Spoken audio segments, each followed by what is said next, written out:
Assalamualaikum warahmatullahi wabarakatuh. Perkenalkan, kami dari kelompok 1 akan menjelaskan tentang filum porifera. Filum porifera. Materi kali ini akan dibagi menjadi 7. Yang pertama, pengertian habitat dan cara hidup. Kedua, ciri-ciri. Ketiga, struktur tubuh. Keempat, tipe-tipe saluran air. Kelima, cara bereproduksi.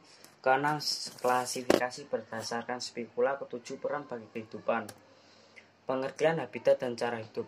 Porifera berasal dari kata porus dan vere. Porifera berarti hewan yang mempunyai tubuh berpori. Porifera disebut juga sebagai hewan spons. Porifera ini hidup menetap pada dasar perairan. Sebagian besar hewan ini hidup di laut dan sebagian kecil hidup di air tawar. Porifera hidup secara heterotrof dengan memakan bakteri dan plankton. Ciri-ciri: bagian tubuh berpori. Bentuk tubuh pada umumnya simetris, tubuh bersel banyak atau multiseluler, tidak mempunyai sistem regulasi, hidup di air terutama di air laut dan melekat pada dasar. Terdiri dari 2 sel dengan mesenkim diantaranya, memiliki koanosit yang berfungsi untuk mencerna makanan. Dalam tubuh mempunyai rongga yang disebut spongosol, mengambil makanan dengan sistem saluran air. Respirasi dilakukan oleh masing-masing sel dengan cara absorpsi oksigen dari air yang melalui sel. Struktur tubuh. Pori-pori pada tubuh porifera disebut ostium. Ostium berfungsi seperti mulut. Ostium tersusun dari saluran-saluran kecil yang bermuara pada rongga tubuh yang disebut spongosol atau paragaster atau spongoceol. Spongosol bermuara pada puncak tubuh yang berupa saluran pelepasan yang disebut osculum. Porifera merupakan hewan diploblastik atau tersusun dari 2 lapis sel. Lapisan luar epidermis tersusun oleh sel-sel epitel sederhana yang disebut pinakosit. Sementara itu, di lapisan dalam endodermis tersusun oleh sel-sel berleher yang dinamakan kaunosit. Kaunosit mempunyai flagella, vakuola, dan nukleus. Pada bagian antara pinakosit dan kaunosit terdapat mesoglea atau mesenkim. Mesoglea tersusun dari zat gelatin. Di dalam mesoglea terdapat beberapa jenis sel, yaitu sel amoebosit, sel skeroblast, dan sel arkeosit.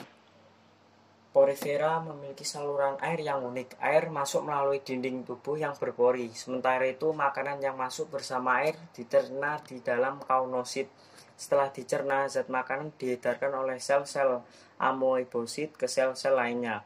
Zat sisanya dikeluarkan bersama sirkulasi air oleh spongosol melalui osculum. Sistem saluran air pada porifera ada 3 tipe, yaitu askonoid, sikonoid, dan leukonoid atau ragon. Tipe-tipe saluran air. Yang pertama, tipe askonoid.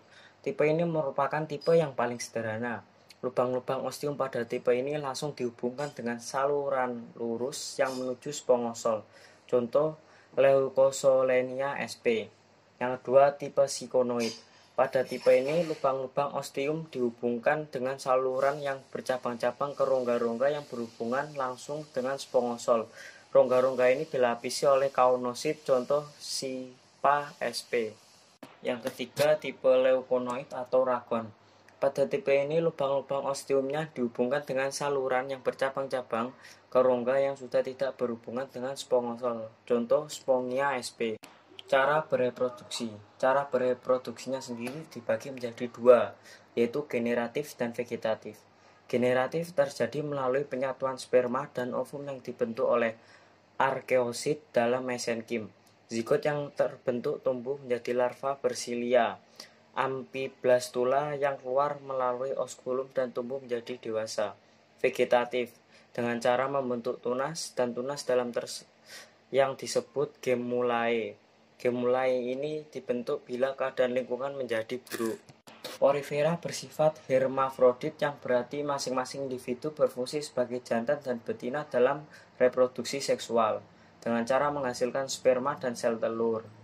Pembuahan terjadi antara 2 spon yang berdekatan. Pembuahan menghasilkan zigot. Zigot berkembang menjadi larva berflagel yang kemudian menyebar dari induknya.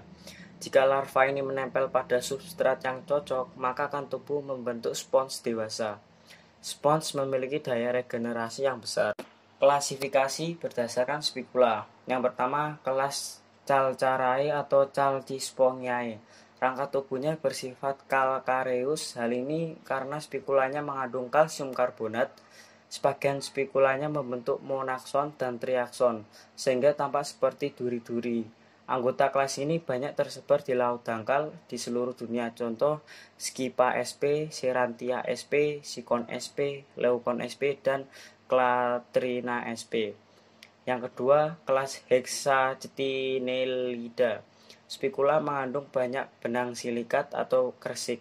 Sementara itu, spikulanya berbentuk triakson dengan 6 cabang.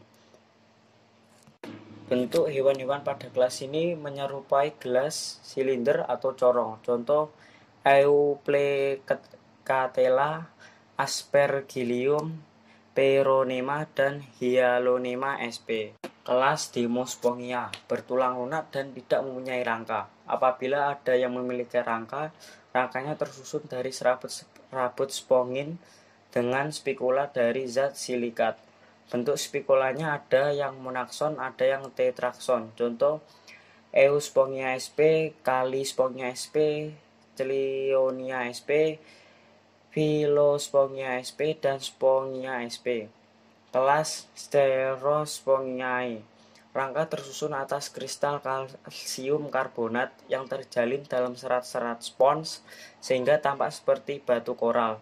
Spikulanya tersusun oleh spikula monakson, contohnya Ceratoporella, Stromatospongia. Peran bagi kehidupan. Yang pertama, anggota porifera merupakan penyusun biodiversitas di dasar laut yang sangat penting. Yang kedua, beberapa anggota porifera mampu bersimbiosis dengan bakteri membentuk bioaktif yang dapat dimanfaatkan sebagai bahan baku obat seperti spesies Petrosia contignata yang berkhasiat sebagai obat anti kanker dan Simbacella sebagai obat anti asma. Yang ketiga, rangka Demospongia dapat dimanfaatkan seperti Spongia sp dan Hypospongia biasa digunakan sebagai spons mandi. Euspongia officinalis biasa digunakan untuk mencuci. Euspongia mollissima digunakan sebagai alat pembersih toilet yang harganya mahal. Yang keempat, dapat merugikan peternak tiram karena dapat melubangi dan merusak kulit sehingga menurunkan kualitas tiram. Yang kelima, bagi hewan laut, porifera sebagai tempat berlindung dan tempat meletakkan telur-telur mereka.